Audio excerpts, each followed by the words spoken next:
Hi, it's Ramada Cottrell with www.brickhousetalk.com. And recently we had the opportunity to feature MMA fighter Ricky Jackson. But today we have the woman behind it all. She is the owner and general manager, and get this, the corner person for the BMMA Fight Team. And her name is Lori Henderson. How are you today? Good, thank you. How are you doing? I'm doing well. Thank you so much for joining us. Lori, you know, when we were interviewing Ricky that day, I was sitting and I was speaking with you, and I was like, wow, this woman is really interesting, and I just want to give my viewers a little information about your many hats that you wear. Okay, I start off as a personal trainer, and I run a studio in South San Jose called Body Architecture. At the studio, we do mixed martial arts, jiu-jitsu, wrestling, strength and conditioning, and our conditioning program is for all levels, for sizes and shapes. We get people in shape. We work with people with serious injuries. I have folks with like MS. So it's a whole range of different things. I have different people with specialties in different areas. So we pretty much, if you have a goal, we can help you with it. Absolutely. And you know what? Your resume actually speaks for itself. I was looking at it, and you have all these degrees and physical therapy and all that nature. Elaborate a little bit on, I want to mostly discuss, if you will, the side of the house as far as the MMA fighting. Now, there's not a lot of women in this business, I'm sure. There's not. So can you talk about your experience? Yeah, actually, the reason I got started in it, again, what you were saying with the physical therapy, what pulled me into it is I was working with a rather famous fighter who was injured, who couldn't lift his shoulder and couldn't let anyone know that. So I was actually rehabbing him privately, and I started looking at him going, my goodness, you folks are doing stuff wrong for your physical side of it. So I didn't really know anything about the mixed martial arts other than, I had worked with boxers and stuff like that before, but the training protocols that they were doing as far as exercise that was not technique oriented were just not correct, because it's so important when you're with whatever sport you're doing that you're doing a good cross training program, and that's what was lacking, and that's what pulled me into it, because every time first it was one fighter, then I had another fighter. I'm like, my goodness, what is going on here? And I actually started working with them and changed their whole program of how they were conditioning their folks, and it was fascinating. It was fun. It was exciting. Actually, I cried at my first MMA fight. It was awful. the poor kid, my first fight, the kid gets knocked out, and literally knocked down and stared at me, and I just started bawling. It was awful, and I thought, I don't want anybody to get hurt in this, so I started working in it to try and help them not get hurt. Right. Now, but as the owner, how did you become the owner in this type of field? Well, I've owned a health club for 23 years now, I think. I'm from the East Coast. I had a club called Club Genesis back there, and then because of my husband's work and so forth, we moved out here, and I had a large facility out here. We used to do racquetball, squash, all that kind of stuff, and that's where I met the first fighter I worked with, and then it just went from there, and just because of things when we decided to open a small studio to just focus on the training, because I really do like, rather than, I owned a big health club, but I really like the one-on-one working with people versus the, at one point my club had 12,000 members, and you can't help everybody when you have 12,000 people there. And this, our focus is on a lot fewer people, but really doing everything each of those people need, like making sure that every aspect is covered. I just think in fitness is so important that if I get you in good biomechanics, you can do anything you want to do, and whether you want to lose weight, get in shape, every client is considered an athlete to me, and it doesn't matter what they're going for. In regards to the industry as far as being a manager and everything, and I know that, well, I don't think there's a lot of women in this field. What is the reception? How do men react to you when they see you in the corner? And secondly, how do you deal with that? Like, I can't even watch a whole fight. It's so brutal. How do you deal with that? You know what? It was a little rough at first, but I have a really good team of guys that are, our guys are great, and they're not, they just go in and get the job done. And I actually think sometimes it helps them because they think, oh, it's a girls' team, you know? And these people, if you would actually hear, if these guys would actually think of, actually listen to what they say to me sometimes, they would not believe like the rude stuff they say. I just kind of gotten used to it, and it just doesn't faze me anymore. But at first I was like, you seriously, what? You know, but I think, you know, on one hand, you know, like, because I look at the NFL, you know, and how they put the girls in the locker rooms and stuff like that, and I don't know that I agree with that stuff, but, and so I'm also very conscious when I'm there, like I'm very discreet to the guys, because I know they need their privacy and stuff, so I kind of go in, when I corner them, I do the part to keep them safe. I wrap their hands. I do all the safety things. I take care of, like if any of my guys get hurt, because of my background, I also am trained through the Red Cross. So, because I actually train people for CPR training, you know, so I train instructors for that. And so I use that if they're hurt, you know, so I do a lot more besides, like, so I don't do the technique part, but I do all the safety part for the guys. And I think that's a real important function of the corner person, you know. And I know that Ricky did say that it helps, it makes a relationship between you two evolve or what have you, and he really trusts you and that you're a great, like, mother person or what have you, so I'm sure that's important. Yeah, and you mess with my kids, you're in trouble. Exactly. So it's like, no one messes with my kids. So, right. And it's just, I take care of them 100%, and I think, like, my goal is that the fighters that train for me, your job is to get in that ring and fight, and my job is to make sure that everything else is taken care of, so that all you do is focus on going in and winning the fight, okay? So I take care of everything from, you know, making sure that everything's in the fight bag for them. Their cup, their mouthpiece, their shorts, the candy that he likes to have in his fight. They all have candy they like. Wow, yes. Really? So yes. What's Ricky's favorite candy? Starburst. Oh, so Starburst. If we could possibly get a sponsorship for him, that would be anyone who can help us out there. So. Has it ever been a scenario where you had to inform a fighter that they will be out longer than what they anticipated, or they won't be able to return to the ring due to the severity of the injury? And how difficult was that?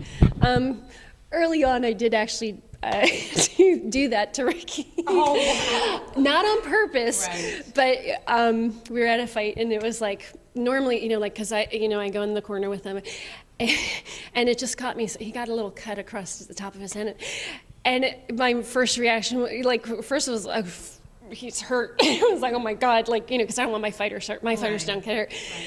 And it was, and I looked at Casey. I'm like, Casey, I can't fix that. And it was like, oops, like, he's sitting there like I'm sitting right here. You know? So it was kind of funny because I have now learned not to say that.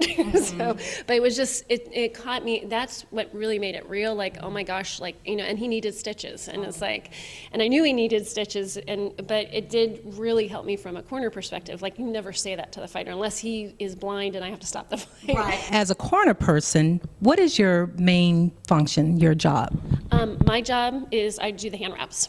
Okay, I do the hand wraps. I make sure everything for the fight is ready. Okay, I set up. I make sure they're on weight. I do all the like physical prep, like anything that's non the technique. You know, I've never seen a woman in a corner before. And I just want to, if I had a hat on, I'll take my hat off to you. But I just want to say that this is why I really wanted to talk to you, because this is not normal. Is this something that's customary? Have you seen women? I'm sure there is, but not many, right? I haven't seen many. I haven't seen many, and I'm not sure why. Because I think for the function that I do of it, it's especially like I'm the second, if I am in the corner, I'm not always, because I always want the guys to have the best coaches there, and so I always wrap their hands, but then usually I have one of my other coaches going as the second, but if they're not available, then I'm the second. So it kind of goes back and forth. And then like for Misha Tate, I was her second. And when she fought and she won the world, which was really exciting. And that was a lot of fun. But I think that, I don't know why they don't do it, because I think they're really good at keeping, one of the main things Jesse, who's our head fight coach, says, he's like, I keep everybody calm. Are there women MMA fighters right now? Absolutely. There is a lot of women MMA, and they're really fantastic. Like I had mentioned, I had actually trained for a while with Misha Tate, who was the women's champion last year. Awesome fighter. She's really a sweet, awesome girl.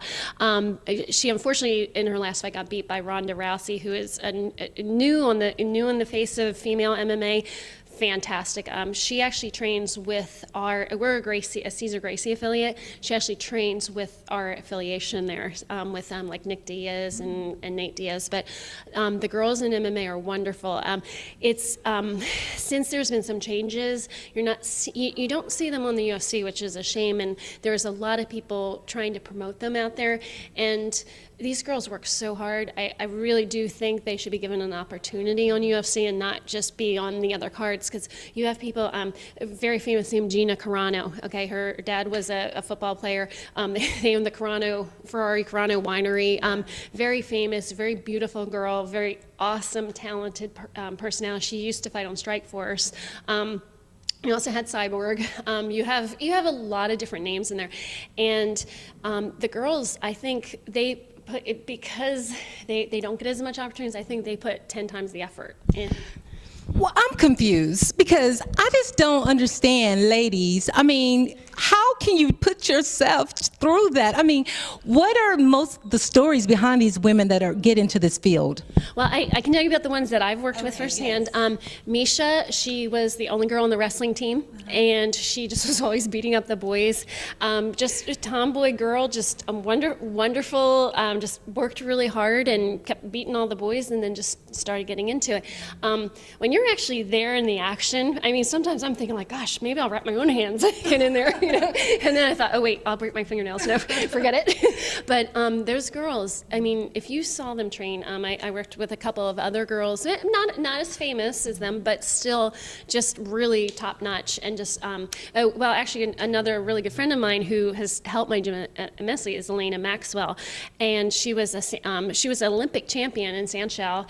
And right now she's another rising star. You know, I'm just still having a hard time thinking about, well, I guess I really can't, because Layla Ali, right? She's a boxer, but the MMA fighting, it's a little more physically contact, and women, we have a lot of stuff going on. So is there additional protection that they use? Yeah, a lot of them do. Well, they should, especially when you're training. Okay, there's a difference between being in the fight and how you are in the fight and how you are training. Okay, because the worst thing you want to do is get injured right before a fight. So there's extra protection guards, obviously, for both spots, actually. You know, and you should wear them. Okay, and there's this thing up here, you should wear your headgear. Okay, one of my fighters, we had to cancel his pro fight because 2 days before his fight he sparred without headgear and got a 8-inch cut here. It was 8-stitch cut, I mean, and it was unnecessary. What is too young and too old for this sport? That is a good question. Okay, we actually train kids in MMA starting as young as 5. Okay, however, I want to be really clear about that. Rules are you must be 18 to be in an MMA fight, okay? And seriously, fighting, unless it is a organized event, is illegal, okay? Smokers are not legal fights, okay? We don't allow our students to do that. We go to only sanctioned fights. In the state of California, it's CAMO. Different states have different organizing bodies. And I have seen where people have had their children fight underage, and those kids get knocked down, and I mean, that's a form of child abuse. Right. If you're allowing your child to do something when they're under 18, I'm really not okay with that, and I think they should be a little bit stronger about that. But we do train kids younger than that. And the thing is, when we train the kids, we start them, we have them, you know, we'll start at 5 is when we say, but if they're 4 and they can handle it, it all depends on their mental, you know, acumen for it. We focus more on the physical fitness aspect of it and training them on the drills and training them on the respect of the other person and getting them all that body mechanics and getting agile and strong and quick and developing skills, okay? And then also more of the defense side of it versus the offense, okay? Yes. Now, Lori, due to today's society, are you finding that a lot of parents are bringing their children in, or a lot of women or even men are joining this, your training for self-protection? Yes, I have noticed an increase in that.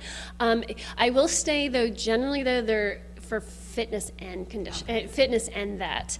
And what's really exciting to see is the confidence level change in these kids. And we have one kid, he came with us, he's lost 120 pounds. He went from being picked on in school to now he's a jiu-jitsu champion. I mean, it's really exciting to see.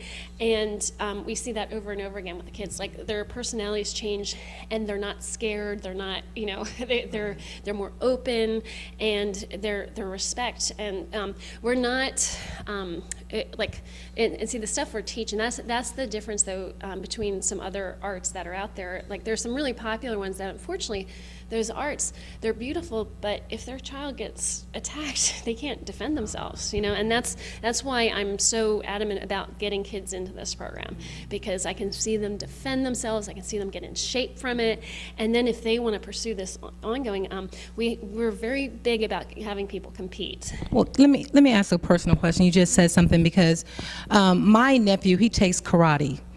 He wouldn't be able to defend himself with karate, would he? I'm just curious. Not against any of my kids. Because they're actually being taught the same skills that Ricky knows, except we're teaching them in a very safe manner. And people go, oh, why would you teach that kid? Well, look at what's going on in this world now. These kids need to be able to defend themselves, and I will stand behind that. And I also teach these kids, I'll knock you back to next Tuesday if you use it incorrectly, so they know when to use it. And I think that we have taught incredible responsibility. Like, these kids, our kids act much more responsible because they realize they're learning something that's important, and it's just, again, my kids, they don't go in school going, hey, look at me, I'm a black belt. They don't sit there and brag, but they just have this inner confidence that's just fantastic. Because I hear all the time, somebody tried to bully me from so-and-so. And I'm like, what'd you do? I just sat there and told them, come meet me on the mats at the next tournament. Yeah, and I remember Ricky mentioning that he doesn't even like for his friends to disclose while they're out that he's a fighter or what have you, so he's very discreet with it as well. Now, what is the average career span of a fighter? That's a really good question. When MMA started, the average lifetime was a couple of years, but now, and it's really good to see from a fitness perspective, people are getting smarter about this. So you see someone who at one point would have been a 2 or 3 year career and now can spread it out to 15, 20 years. When they have someone like you in their corner. And you've got some really good coaches out there now, and they're being so much smarter. And I'm not bragging, but they're bringing people like me that, no, I'm not an MMA expert. I'll never say I'm an MMA expert, but I am an expert at what I do, and that's keeping you safe and keeping you good body mechanics. And if you have good body mechanics, you're going to be a good fighter. There is a Ramonda's Fitness Journal on our website as well. We work out really hard. Shout out to my trainer, John Henderson. Now, what recommendations or tips could you give someone that's not training to be a fighter, but just to keep, maintain good health and physical fitness? Okay, so generally, the more natural you eat, the more holistic foods is really the way to go. And if someone's if you're not sure what to eat, best thing to do is you have to figure out what your game plan is. Okay, my background with nutrition is in performance enhancement, and that is for working with athletes. But however, the same thing applies no matter what type of athlete. So even if you're a couch athlete, okay, what you want to do is you do need to spend a little time figuring out what you're eating. It's not just whatever you put in your mouth. And the best way to do that is you start by tracking your food. okay, and just getting an idea of this is what I'm eating, okay, because when we're trying to get somewhere, we don't just jump in the car and randomly drive. We get a map, okay, so we need to know where we're starting from in order to where we want to be. So the best thing is, you know, with everything else you do in life, you got to make a plan, okay? You start with figuring out where you are, okay, and going, okay, this is how I'm eating now, which is not working for me, okay? It's not working, so I want to get to here. How do I get to here? And then, so that's the first step. And I will tell you the interesting thing about that, there's lots of websites, they're free. Okay, you don't have to pay anybody, and I'm not affiliated with them, but there's two that I use the most. I actually use one by Livestrong. It's the biker Lance Armstrong. It's a website he did. Now that is a funded site, but there's free service on there that's called My Plate, and it's so helpful for someone who doesn't know anything.